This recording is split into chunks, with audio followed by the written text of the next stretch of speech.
ये कहानी शुरू होती है 1915 में कोरिया के जुरीजन पर्वत पर। चुन्ना मंदूक एक मशहूर शिकारी है जो अपने छोटे बेटे सेओक को शिकार करना सिखा रहा है। सुबह की ठंडी हवा में चुन्ना अपने बेटे को बताता है, सांस रोक, आंखें खुली रख और गोली चलाओ।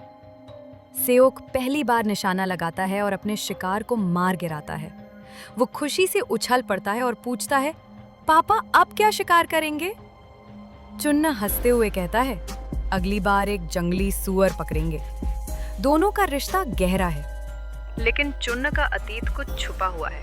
उसकी पत्नी की मौत एक बाघ के हमले में हो चुकी है, जिसके लिए वो खुद को दोषी मानता है। इसीलिए उसने शिकार छोड़ दिया और पहाड़ों में साधारण जिंदगी जीने लगा। 10 साल बाद 1925 में कोरिया पर जापानीज शासन है। जापानीज गवर्नर मिजोनो एक खतरनाक मिशन पर है। वो माउंटेन लॉर्ड नाम के एक विशाल बाघ को पकड़ना चाहता है। ये बाघ कोई आम जानवर नहीं है। 850 पाउंड से ज्यादा वजन, एक आंख से अंधा, फिर भी जंगल का राजा। गवर्नर इसे पकड़कर अपनी ताकत दिखाना चाहता है। वो अपने मेजर रयू को हुक्म देता है, इस बाघ को पकड़ो वरना तुम्हारी खैर नहीं। जंगल में शिकारी इस बाघ की तलाश में निकलते हैं। उन्हें इसके नन्हे बच्चे और मादा मिलते हैं जिन्हें वे मार देते हैं। लेकिन माउंटेन लॉर्ड कहीं नहीं दिखता। वो चालाक है, जाल से बच जाता है और जंगल में छिपा रहता है। चुन्न मंदूक को जापानी बुलाते हैं। वे कहते हैं, हमें सिर्फ बाघ का रास्ता दिखाओ, शिकार करने की जरूरत नहीं। लेकिन चुन मना कर देता है। वो कहता है, मैंने शिकार छोड़ दिया। ये बाघ कोई साधारण जानवर नहीं, इसे छेड़ना ठीक नहीं। उसका हाथ भी अब कमजोर हो चुका है, लेकिन असली वजह उसका डर और गिल्ट है।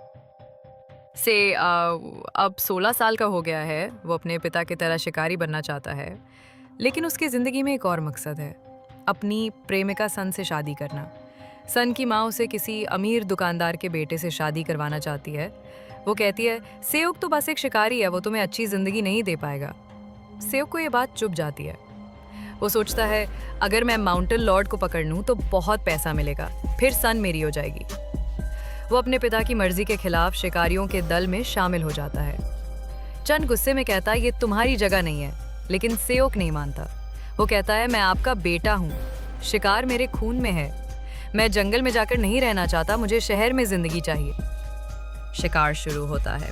सेओक अपने दोस्त गुक्योंग के साथ जाता है। वे बाघ को ललकारते हैं, लेकिन माउंटेन लॉर्ड कोई आसान शिकार नहीं।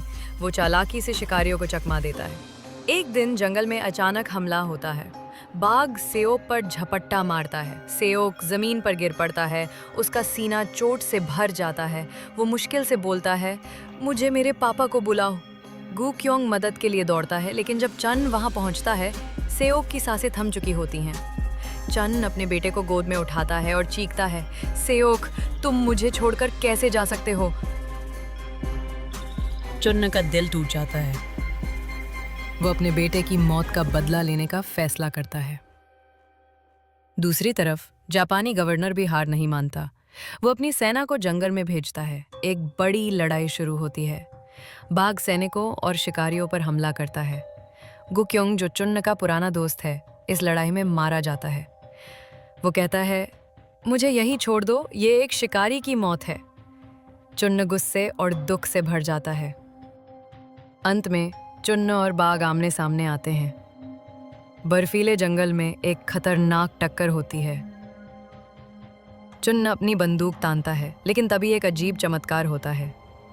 बाघ अचानक गायब हो जाता है, जैसे वो हवा में मिल गया हो। जापानी सेना हैरान रह जाती है। वे हार मानकर वापस लौटते हैं। चुन्न अकेला रह जाता है। उसे लगता है कि शायद ये बाघ कोई साधारण जानवर नहीं, बल्कि जंगल का देवता।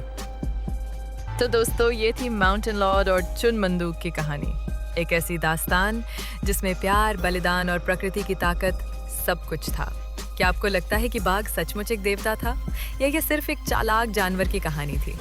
नीचे कमेंट्स में बताइए। और आपको ये रिकैप पसंद आया तो लाइक और सब्सक्राइब करना ना भूलें।